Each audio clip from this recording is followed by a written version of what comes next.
I've got what can only be characterized as a brief overview of architecture in Columbus, and it's going to be given, I think we might say, at drive-by speed.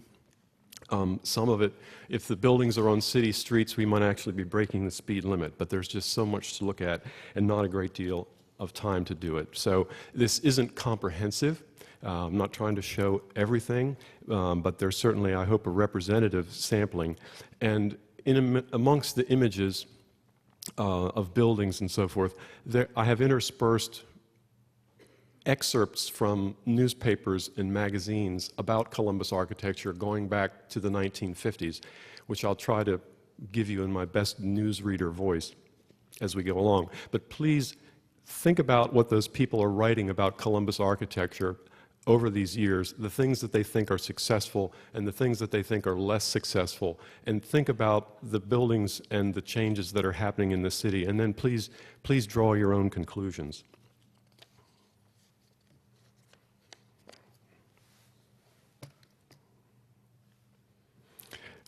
I'd like to start and show you that Columbus has a rich heritage of historic buildings there. The first of them I'd like to show you is the Bartholomew County Courthouse of 1874, which is really prominently located in downtown Columbus at 2nd and Washington Streets, and sets some tones, you might say, for architecture in Columbus. One, the idea that brick and limestone are appropriate materials pardon me, for public architecture.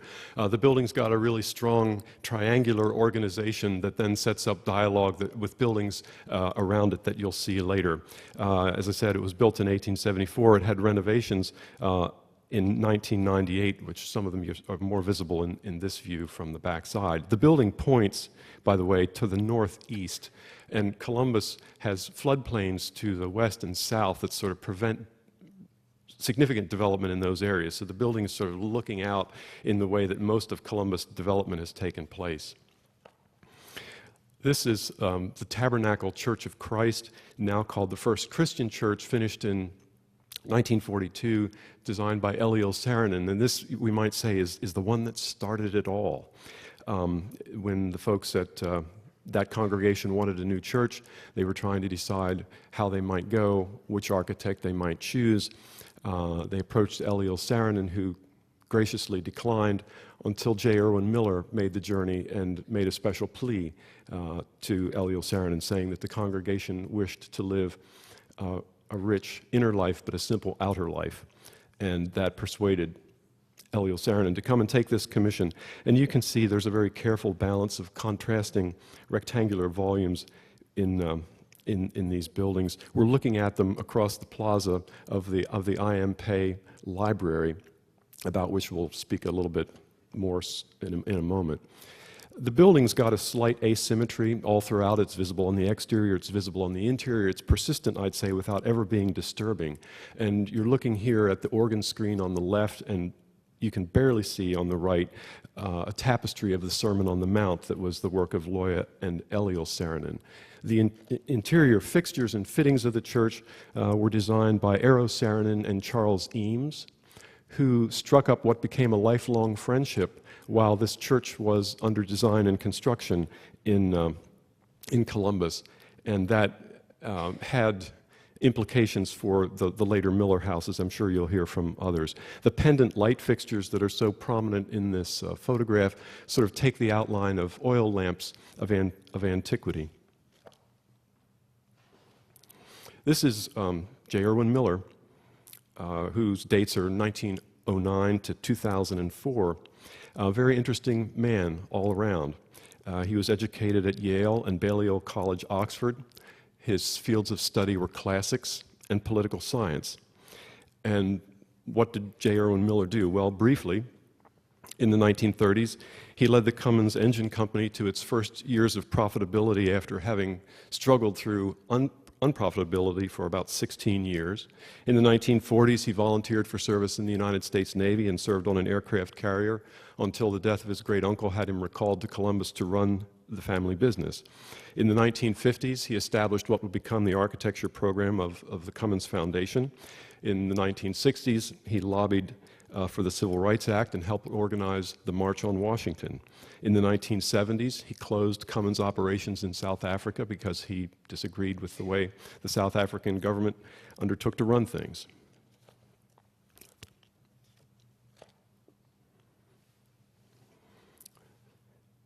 J. Irwin Miller brought Eero Saarinen back to Columbus, commissioning a new bank building in 1950. And you can see, looking over Mr. Miller's shoulder here, the bank in the background, and you see the grid of 9 domes that sort of enliven the roof. The exterior shows it to be a glass pavilion that sort of breaks the mold of the bank as a temple-like structure, heavy masonry and so forth. It really brought transparency to banking, you might say, in a pretty splendid form in Columbus. The building features overhanging eaves. It sort of is foreshadowing in some ways what the Miller House would be. You can see there was a wish to have light flow over the exterior walls. Here it's provided by recessed light fixtures. At the Miller House, it's skylights, of course. And coming along with Eero Saarinen on this project was his friend Dan Kiley, with whom he'd worked many years earlier on the St. Louis Arch. The interior of the building has a ceiling that's enlivened by the volumes added by those domes, and you can see the exciting lighting effects there, the uplighting of the domes themselves, as well as the grid of recessed ceiling lights there. Still a remarkably fresh building after all these years. I take you now to Architectural Forum of 1955. A little piece called Columbus, Indiana, a study in small-town progress. A conservative Midwestern town faced with some typical building needs shows what can happen when business leaders and architects roll up their sleeves. The big church and the little bank have set the pace for future improvements downtown. But as Columbus continues to refurbish and rebuild, it will continue to need good, professional advice. To keep its character and continuity, it must preserve not only the high standards of its best new buildings, but the rich history of its best old ones. There were additions to the Irwin Union Bank, and you're looking here at a 1973 addition by Roach Dinkaloo, a glass corridor that connects it to the adjacent building, featuring laminated glass to help modulate the amount of sun and heat gain in the building, creating a sort of a semi-public courtyard space with an interesting pattern of shadows created by that laminated glass. The Miller House of 1953 to 1957, which I'll just place here briefly, knowing that there will be many other presentations about it in a moment, going to the Lillian C. Schmidt Elementary School of 1957 by Harry Weiss, who had studied at MIT and at Cranbrook, there bringing him into association with the Saarinens. You can see Harry Weiss working with simple, repeating vernacular forms here. This is the first building in what would become the architecture program in Columbus. The impetus for it was poorly designed, quickly built schools right in the wake of the Second World War, and looking for a solution to that specific problem, Mr. Miller made the offer to pay for the architect's fees for a better designed school, and this later grew into what we now know as the architecture program. The Schmidt Elementary School had renovations and additions in 1991 by Lears Weinsappel of Boston. I think you can see that they are working to both integrate and differentiate the way they approached the work here, and I'll let you judge for yourselves how well that succeeds. Obviously, the fenestration is one of the prime aspects of the way they approach that. The Hamilton Center Ice Arena, also by Harry Weiss, 1958, was a community recreation center that was expanded in 1975 with work by Coster and Associates of Cleveland. One of the things that they did was to enclose the ice rink so that it could be used more as a year-round facility rather than just simply a wintertime sort of alpine experience as Harry Weiss discussed it being. Harry Weiss was a busy man in Columbus. his Northside Middle School of 1961 showed here sort of a heavy masonry structure, load-bearing masonry piers on the interior with steel reinforcements, rather than, it's sort of a break from a lot of the public school architecture that was then really common at the time. He thought that this sort of gave dignity to the idea of education. Lear's Vinesapple, again, with renovations and additions. You can see what they're doing sort of maintains the plane of the facade, and on the other side of the additional entrance, again, strong, stark rhythms, the same way Harry Weiss was using, but here expressed in different materials and bright colors. Also an obvious reference to the work at the Lillian Schmidt School, just about 1 block away. Harry Weiss, again, with his Eastbrook Plaza branch of the Irwin Union Bank of 1961 that was had renovations and additions in 96 by Hammond, Beebe, and Babka. Oh, thank you, how sweet. Now we go to the Saturday Evening Post, March of 1964. Excuse me one moment.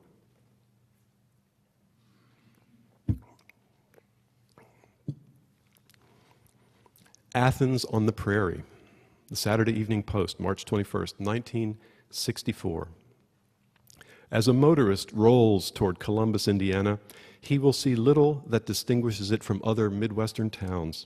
From across the lonely cornland, the belfry of the county cornhouse possesses an antique prairie charm. The countryside yields to the usual commercial blight. A nondescript shopping center, a roadhouse encircled by skittering neon lights that spell out bobolink, and a snack stand shaped like a root beer mug.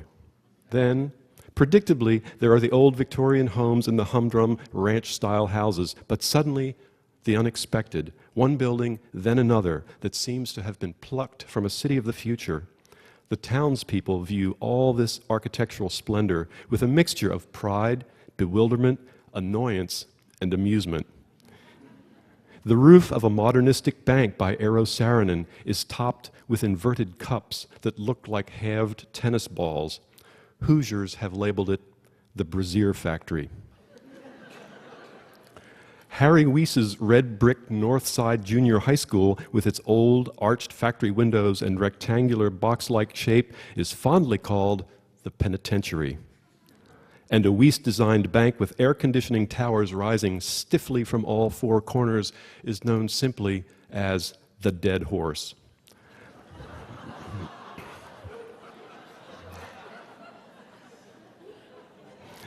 As a whole, Columbus will never be a delight to the eye. But one way people learn the difference between the mediocre and the imaginative is to live with both. Today, the citizens of Columbus are in a better position than most Americans to make that distinction. Here's the Parkside Elementary School of 1962, Norman Fletcher of the Architects Collaborative. He had also worked briefly with Skidmore, Owings & Merrill and with Saarinen Swanson and Associates. You can see the contrast of the center pavilion here to the flat roofs and the sort of marked rhythms of the wings of the school on either side. And occasionally in this journey, we go from buildings that are interesting to buildings that are important, from buildings that are handsome to buildings that are beautiful, from buildings that are innovative to buildings that are visionary.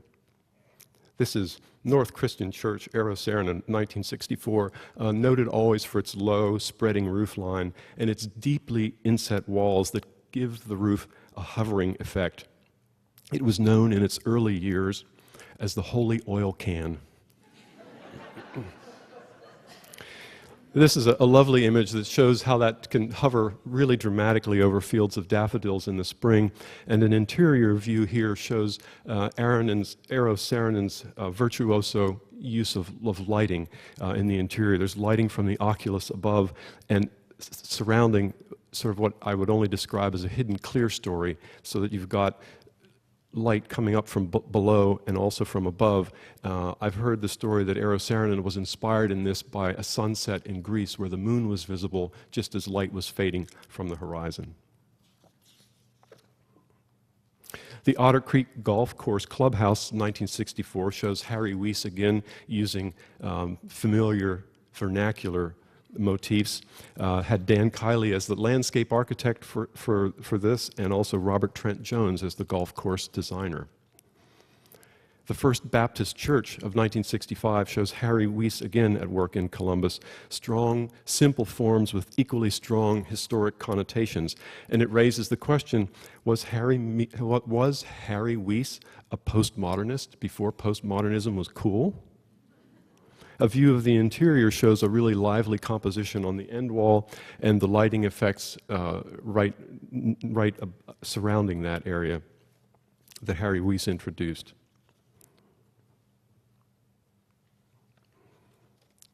And now to Architectural Forum of 1965. Columbus, Indiana, the town that architecture made famous. Columbus does have a few good buildings that Miller, that is Irwin Miller, a few good buildings that Miller is not connected with in some way. In 1959, the Hamilton Foundation, another local philanthropy concerned about design, gave the town an ice rink with a playful clubhouse by Weiss. The First Baptist Church, also by Weiss, is the most striking evidence to date that Miller's enthusiasm is rubbing off on others. The transformation of downtown Columbus is not awaiting the making of large plans. A small but significant civic plaza will be created as part of the design for a new county library by I.M. Pei and Associates. The most encouraging sign for the future of Columbus is the recent recognition by civic leaders that isolated masterpieces may make the town famous, but never great. There is reason to hope that visitors to Columbus in 1975 will find it a showplace of urban design as well as architecture. Nearby, the First Baptist Church is the W.D. Richards Elementary School of 1965, Edward Larrabee Barnes, who had studied at Harvard with Gropius, he also working with the abstracted vernacular forms that he used so well. Station number 4 shows Venturi and Rausch at work in 1967 in Columbus. Robert Venturi also having been associated with Eero Saarinen and Louis Kahn. The building demonstrates really simplified forms and a straightforward relationship of those forms to the functional requirements of the building. So I can only ask the question, is it a duck or a decorated shed? Lincoln Elementary School, 1967, by Gunnar Burkhardt, who had worked also with Perkins and Will and Eero Saarinen, is a building that in plan shows Burkhardt's working with juxtaposition of simple geometric shapes, squares within circles within squares. You get just some sense of that from this photograph. The Cummins Technical Center, 1968, is Harry Weiss at work in the corporate world. He's working with Dan Kiley. The building was later renovated by HOK. There's a lot of work here with precast and poured-in-place concrete wall systems. The 6-story office structure, employed cast concrete ducts and chases that carry the electrical and mechanical systems through the building, not unlike the treatment Weiss gave to the Milwaukee IBM building that he had done just a few years earlier. Southside Elementary School of 1969 gives us Elliot Noyes of the Harvard Five at work in Columbus. Precast concrete, I think we can safely call this Columbus's closest brush with brutalism. The cornice, I think, is a playful reference to the glyphs and guttae of a Doric entablature, sort of writ large. The Cleo Rogers Memorial Library of 69, of course, is I.M. Pei in Columbus, and you see Henry Moore's large arch also there. Part of the idea for this was to create a large civic plaza, a gathering space in downtown, and you can see that Pei is picking up, again, on the courthouse, which is really very nearby this, the brick and limestone materials, the tones set so many years before. Interior views with a handsome and deeply coffered ceiling that helps to carry the mechanical systems of that building. Now I've got a journalistic reference that someone signed his name to. It's the first of those. This is Columbus, Indiana, grows used to its fine architecture. George Vexey writing in the New York Times, May 17th, 1971. On your left, ladies and gentlemen, the striking green sign of the early Hollywood period, and on your right, the fabled orange roof, sometimes known as classic Howard Johnson. This is the only view of Columbus, Indiana from the highway. Just another town between Seymour and Franklin on Interstate 65, heralded by the orange roof and the green sign of modern neon plastic America. But this afternoon, they held a dedication for a library designed by I.M. Pei of New York and a sculpture by Henry Moore of England. And these works were not exactly slumming in Columbus. Because Columbus is on the flatlands, the Saturday Evening Post called it the Athens of the Prairie, with some sarcasm, a decade ago. Everyone knows what happened to the Saturday Evening Post. Meanwhile, Columbus proudly uses the slogan on its welcome billboards, and today the townspeople applaud the work of I.M. Pei and Henry Moore. None of this was visible from the cars that whizzed by on the cement interstate, but the residents of Columbus know what they have. The Columbus Post Office of 1970, Roach Dinkaloo, a building using salt-glazed tiles and steel, Corten steel, which the architects thought heralded to the silos of the surrounding agricultural lands. And this, I think it's safe to say, is a building that Columbus has found it a little more difficult to love. I don't know what its ultimate disposition will be. But looking down this view, you get the sense of stacks of square silos. Of course, silos are ordinarily round, but here they're rendered as large square columns.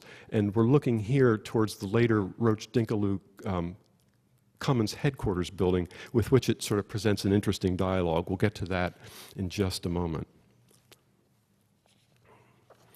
Here's the Columbus Republic building, 1971, Myron Goldsmith of Skidmore, Owings, and Merrill, very much Columbus's purest expression of the Miesian box. The building used to contain the printing presses of the Republic, so it was possible to look in through those sparkling windows and see the day's news whizzing off the presses. Columbus East High School, 1972, Mitchell Jurgula Architects. This building was an AIA Honor Award winner in 1975, clad in metal panels on the exterior, as you see here. The clubhouse for the Par 3 golf course, 1972. Bruce Adams, a former associate of Harry Weiss and Eero Saarinen, creating a building that looks very much at home in its landscape, I think. The Columbus Regional Hospital Mental Health Center, 1972, James Stewart Polchek, who had worked for I.M. Pei. It's a building that spans a small body of water called Hall Creek between what was a city park and the main hospital of the main campus of the hospital. The Columbus Occupational Health Association, or COHA as it's known, 1973, Hardy Holtzman Pfeiffer and Associates. It's a building that makes a lot of use of really bold colors. This is a different color scheme from the original. Now it's in sort of this Cummins trademark red. It was more vivid, sort of acid yellow-green early on. It was really quite vivid. But you see here lots of exposed mechanical elements and rather unconventional uses of standardized structural components. Back to Roach Dinkaloo in their corporate mode, working for the Cummins engine company, the Cummins mid-range plant, slightly out of town in Wellsboro, Indiana, 1973. It's a building that's partially recessed below grade. There's a central courtyard feature that you can see there, and all the rooftop parking. It sort of reduces the footprint of the building, you might say. The Commons and the Commons Mall, a downtown structure right next to the Courthouse block, 1973 by Cesar Pelli of Gruen Associates. It was done hoping to capitalize on the best of the glass technology of the day. They wanted the building to let in daylight and be transparent at night, and it certainly did that, but during the daytime it was very, very much opaque and reflective. It was the glass had a rich bronze color that was meant to relate to the nearby courthouse, and the interior of the building was enlivened with a large mobile sculpture called Chaos One by the Swiss artist Jean Tinguely, which is now back clanging away happily in the new commons, which we'll see in just a moment.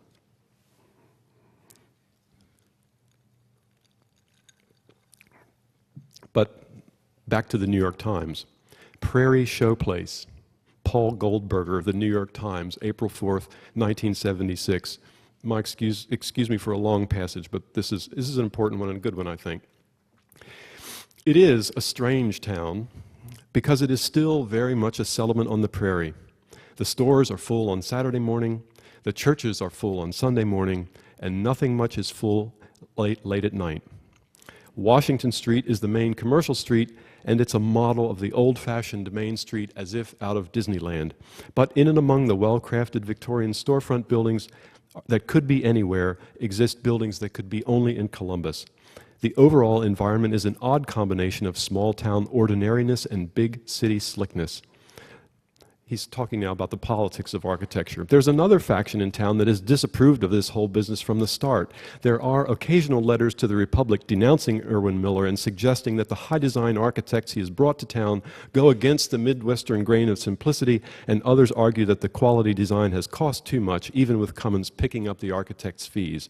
A faction holding that opinion gained control of the school board not long ago and put through new plans for a school to be designed by a large and undistinguished Indianapolis firm that has built many schools in the state, but not Columbus, for years.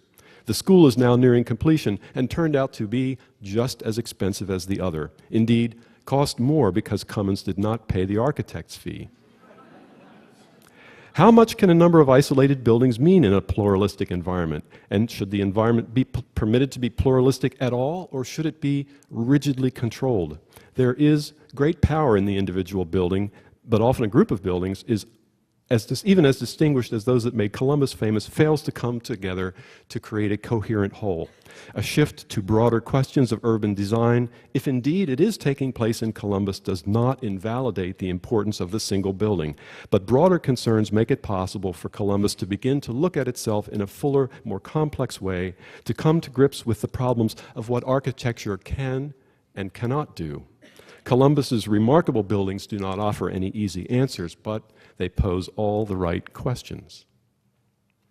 The AT&T Switching Center, 1978, by Paul Kennan, as principal for Claudio Roland Scott, is a building that took the glass facades, the mirrored glass facades, as a way to integrate the building into its surroundings, which is sort of a transitional from commercial areas to residential areas nearby. So literally reflecting its surroundings, as you see here. Columbus City Hall, 1981, Charles Edward Bassett for Skidmore, Owings and Merrill. Edward Bassett had his MA in architecture from Cranbrook and had worked in the Saarinen office. This is just catty-cornered from the courthouse, and you can see Bassett working again with a really strong triangular organization and with brick and limestone, and a view here of the interior mezzanine level passageway inside the building. The Commons corporate office building of 1983, Roach Dinkaloo, an enormous building by any measure, 3 blocks long. You can see the dialogue it creates with the post office. You've got a really dark brown building, and then across the street you've got this long expanse of white columns stretching into the distance. The building was done with an emphasis on energy efficiency. There was careful manipulation of the wall-to-window ratios on different elevations to try to not get overexposure to sun and so heat gain, and an effort to maximize the north exposures. The landscape design here is by Jack Curtis of Hamden, Connecticut, and the whole thing sort of envelops this much older structure, the Cerealine building, which had an early association with the Cummins Company. An interior view showing the alternating use of glass and mirror on different exposures in the building. Quite interesting. Now to the Wall Street Journal, 1984. Architecture, Hoosier Mecca by Ellen Posner. What's missing in Columbus are those visual sequences of buildings, trees, streets, and open land, both accidental and planned, that work to create a fabric, and by doing so, a strong sense of place. It would not be unreasonable to expect that a city famous for its architecture to have this sort of fabric. Many less famous cities do. In downtown Columbus, everything is scattered, isolated, mismatched. Some attention has been paid to this problem. Skidmore Owings created a master plan for downtown Columbus in the late 1960s. The architects have just updated the master plan, which now addresses the issues of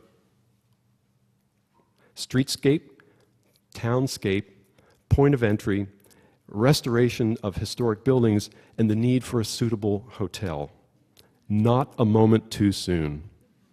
Enormous amounts of time, energy, and talent have been spent on the built environment in Columbus, and the residents of that town deserve to have the result be something greater, not less than, the sum of its parts.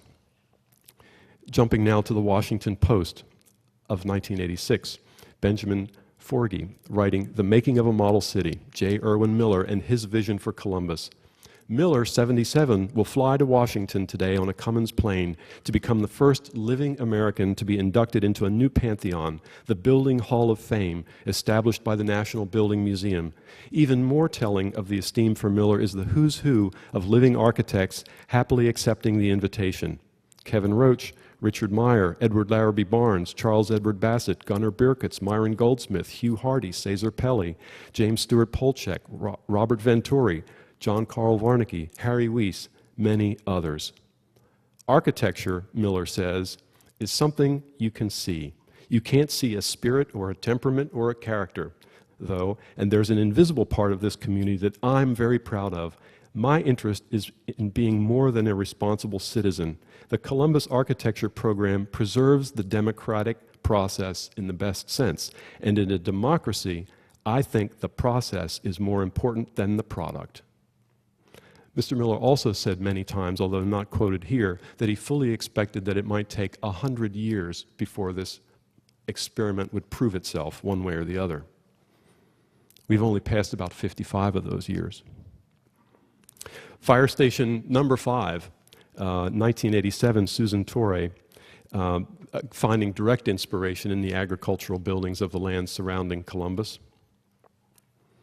Gunnar Birkitz's St. Peter's Lutheran Church of 1988, I think, is certainly having a dialogue or trying to have a dialogue with Eero Saarinen's 1964 church. And while Saarinen was working with light horizontally dispersed into the interior, you see here Birkitz working with a vertical orientation of his lighting effects.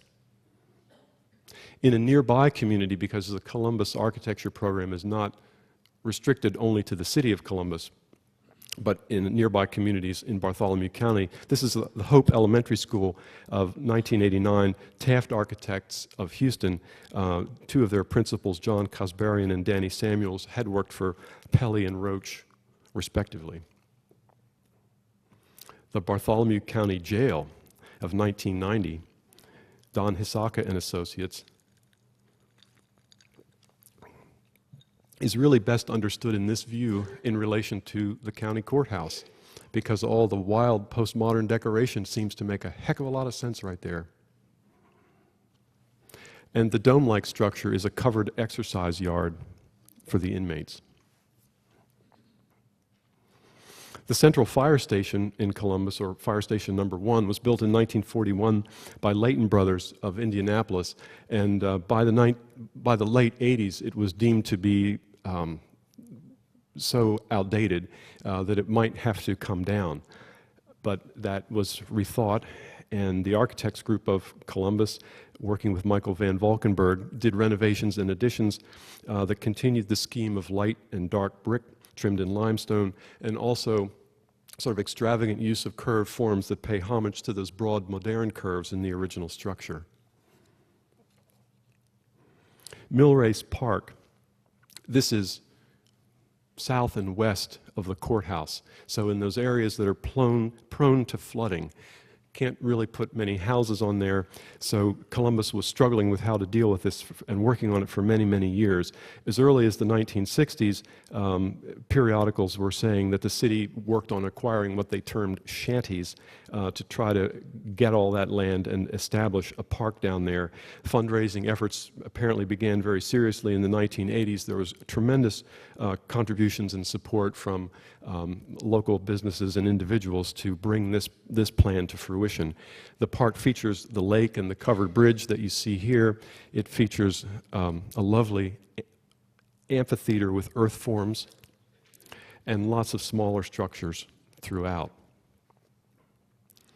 The Columbus Regional Hospital of 1992 is Robert A.M. Stern at work on his modern traditionalism. Columbus Area Visitor Center is one of those 19th century buildings that was renovated and expanded in 1995 by Roche Dinkeloo. The approach sequence to Columbus also didn't escape attention. You see here the 2nd Street Bridge of 1999, J. Miller International, as part of what was called the Front Door Project in Columbus, beautifully framing the courthouse tower with the Saarinen Church Tower just to the left. On the grounds of the courthouse is the Bartholomew County Veterans Memorial of 1997. Mary Ann Thompson and Charles Rose, who was an earlier associate of Garrett Ekbo and Dan Kiley. The structure contains inscriptions taken from communications written by soldiers from the front to their families and loved ones at home. The Cummins engine plant, renovated and expanded in 1998 by Roche Dinkeloo, taking on a 60-year-old building and continuing to work with evolving glass technology. Fire Station Number 6, 1998, William Rawn and Associates of Boston uses glass block to make this building sort of glow at night on the end walls. And its strong roof line has become an icon on in a regional signage program. The Columbus Learning Center is a structure inhabited by Purdue School of Technology, IUPUC, and Ivy Tech, so it serves a lot of clients, you might say, or a lot of tenants. Kevin Kennan, the designer for Cone Peterson Fox. And another view along the backside of a corridor. A branch for Irwin Union Bank, 2006, by Deborah Burke. It's a building that combines simplicity and really high visibility in a location where it stands out both day and night from some pretty plain Jane commercial architecture everywhere else nearby. Now, I think the last one of my little journalistic quotations, and obviously by far the most cranky of all of them. This is Philip Nobel writing in Metropolis, June of 2006. Goodbye, Columbus. J. Irwin Miller thought that architecture could save the world, or at least his small corner of it, Columbus, Indiana. The place only lacks a Paul Rudolph and a Philip Johnson to make it a truly encyclopedic collection from the period in which architects were shedding the formal dogmas of modern architecture, but not yet its social code. The belief that good buildings, properly deployed, could make new cities great and reform dying ones. Architecture could save the world. The utopianism at the heart of the modern movement was hard to shake. Miller drank that Kool-Aid. The downtown is, for all intents and purposes, dead. Even a restaurant that once made a guide of Indiana's best has joined the row of shuttered businesses. This fate was hastened by the construction in 1973 of a bronze glass downtown mall. years before the Walmart lit out by the intersection of Taylor Road and Route 31. Cruising those thoroughfares, predictably, one finds the rest of the town as it is actually lived in. The fast food, the Kohl's, the Lowe's, and all the interchangeable parts of our interchangeable sprawl. Would Columbus not be a better place today had all that energy and funding gone into, say, a concerted program of creative urban planning, the best minds focused on the creation of the best space, achieved through the invisible, unsexy means of zoning and finance and codes? The town might not look as cool. It would be deprived of the income that architecturism brings, but it might be a safer and happier place to live. Central Middle School, 2007, Perkins and Will. I'd say they've achieved really pleasing rhythms of solid and void here and of advancing and receding forms. And the new Commons just opening now, brand new, by Cotter Kim and CSO Architects. I think a pretty remarkable project that looked at that building really critically and tried to save the best of what was good and to change what was problematic. The building was reduced to the steel structure of the original building around which the new building was built. And as I mentioned, it still includes the Jean Tongley sculpture. They've reoriented and changed the way it relates to its commercial spaces. It's taken its public gathering spaces and lifted them up into the second floor areas, loft areas in some instances, kept the fabulously popular playground feature that now has what's called a lucky climber in it, with green roofs now. Apparently, by all accounts, a very, very successful building, and one that I think sort of, if you look at all the things that had to be achieved to make this building happen, a lot of the people absorbed, I think, a lot of the lessons that were coming out, that were commented on by the critics that we listened to throughout the presentation. Well, I'm not sure who drank what Kool-Aid. But there's not too much question in my mind that I'd sure like to have a little bit of what Mr. Miller drank a long time ago. Thank you.